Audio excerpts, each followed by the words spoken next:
Miami has been on a mission to remake its defensive backfield, and they have taken a huge step in that direction with the commitment of 4-star cornerback Jaylen Waters from Sefner Armwood. This was a high priority target. We're going to break it all down. And to do that, we bring in Peter Ariz. Peter, this is a guy we have been following for a long time, part of the Raw Miami program, which you're very familiar with through our friend Coach Jose Duaso. So he's been singing the praises of this guy. And I know talking to coaches at Miami, they feel the exact same way.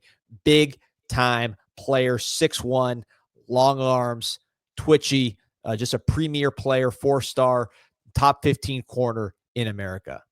Yeah, and I think top 15 corner, but still underrated in my estimation. I think he's closer to that top 5, top 10 range in the country. I literally just saw him today at practice when he was visiting, and he has the body type you're looking for, the long arms, obviously, the frame to fill out, and the competitive nature, which is what really separates him and what Coach Duaso has talked about. Because 7-on-7, you say what you want about 7-on-7. It's not padded football, but the competitive nature still comes out in these guys, and you can learn a lot about that aspect of it and the confidence that he plays with.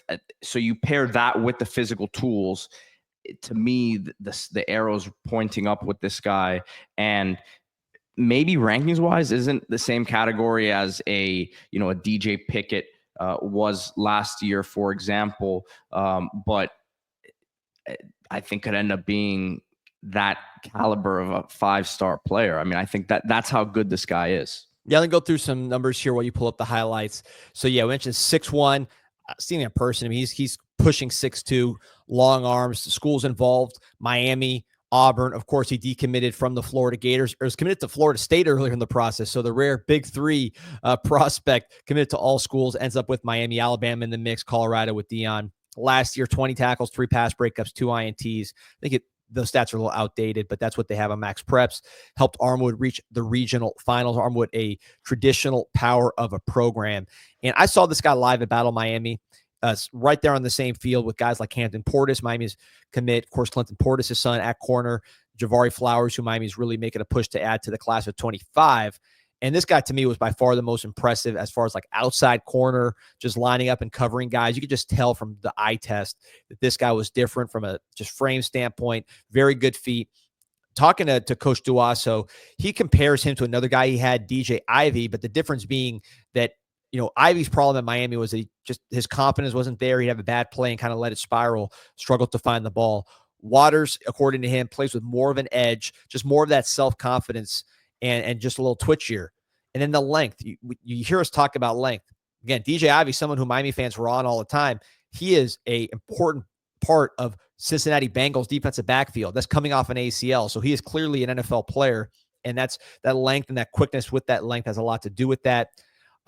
It's just an important attribute. Look at the Syracuse game this year, Pete, when those big receivers, those big contested catch receivers were just abusing Miami's secondary. A guy like Jaylen Waters in that game is exactly what you need. So there's a reason why the NFL, the big SEC schools are always giving opportunities to guys with length in his plays, like you just saw right there. And look, obviously he's not signed on the dotted line just yet, but in terms of the recruitment, Miami was already trending in a good direction before Will Harris came over, but I would like to think that kind of put the cherry on top for it. 100%. Guy he's familiar with, of course, from Florida. So that made the decommit a little easier, and then ultimately the flip to Miami. See him coming up here. Again, the edge is what jumps out to me because, you talk to a guy like, Duaso, who has these guys are 7-on-7. And you say, oh, it's 7-on-7. But he's around these guys. He sees what they're made of. He sees how they think and how they approach the game. I remember Camp Kitchens, he gave a review of him. That was exactly how it ended up happening because he knew the kid so well. And he's very emphatic that this guy just has that confident edge that you want at corner. So when you combine that with the length, I think it makes a huge difference. You mentioned, look, he's committed to Florida State. He's committed to Florida. Wait till the dotted line sign. But hopefully we're the last one. I think Miami coaches feel pretty good about the fit. Will Harris, you mentioned, is going to help there. And then the talent. I think this is a guy, other recruiting services are higher on him than 247. 247 has him as a 4-star, but lower down the line. And I think really he's much closer to that top 15 type, maybe even top 10 type corner after seeing him in person and then knowing how hard Miami's recruiting him and Will Harris was recruiting in Florida. The coaching staff is just dying to get this kind of length in the secondary. You did add Xavier Lucas, who we've seen at practice. He is as advertised. Physicality is tremendous. Frederic, long corner. Manuel Carnley, a long corner. Ethan O'Connor has good size. So you've really improved the length of that secondary. Chris Ewald, Jabari Antoine, bigger corners who are going to help in the future. This guy just fits right into that mold of remaking what the secondary looks like on the outside. Becomes the 5th commit in this 2026 class for Miami and becomes the 2nd highest rated on the 247 composite behind Jordan Campbell, linebacker from Carroll City. And we talked about him on the show a couple days ago. But again, I think this is a guy who's going to end up rising in the rankings when it's all said and done. Yeah, and look, Stephen Armo is becoming a nice little spot for the Miami Hurricanes, right? You're talking about last year, you got Gerard Pringle, Kellen Wiley, two of the best at their position, running back and linebacker, respectively, from that school. So now you're building a pipeline to a school that you haven't really had a ton of success at historically, right? So this is a good place to get a foothold, to continuously land their top players. And you look at this class here, you add Waters. We talked about Camden Portis, who's a 4-star player, actually rated ahead of Waters. I'd personally probably flip those and have Waters rated ahead of Portis after seeing them both live, but he's a 4-star player. Jordan Campbell, you mentioned, I think is a big time player, top 100 type talent. Darion Coleman, we saw him today at practice. I thought he was taller than I expected. I thought he was definitely closer to 6'1" in terms of height. And Ben Congdon, who's kind of a high 3-star on some services, 4-star on others. I think he's absolutely legit. He might be the best player in the class.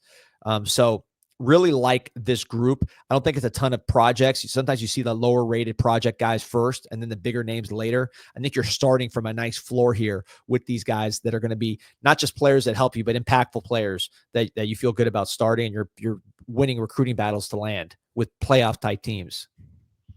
Yep, without a doubt. And look, need to continue to, as you alluded to, get these body types in the building at defensive back. I said, he's not DJ Pickett by the rankings. Ben Hanks, also last year, a guy that Miami wanted badly at the position, but think he's closer to that territory than not. So excited to watch him this upcoming season. And of course, throughout the spring here in the 7-on-7 circuit, watch him compete. And we'll see him, I'm sure, repping the U out there. He's a guy who's been seen wearing a lot of Canes stuff already, even before he committed. So, and Miami's going to keep the pressure on these raw Miami guys, including Javari Flowers, who is now reclassified to the class of 25. When I went to see raw Miami and Battle Miami, it was Waters on one side, Flowers on the other. So you want to reunite that duo. Ezekiel Marcelin, Amari Wallace, Malachi Toney. You see all those guys from the raw program out there on the field here on Green Tree. Of course, you already have Jaylen Waters now committed. You want to keep adding and keep building it and keep growing that pipeline. Javari Flowers is the next one that you have your eyes on if you're the Miami Hurricanes from this program. Of course, Javari Flowers to the class of 25. Waters, huge piece of next year's class.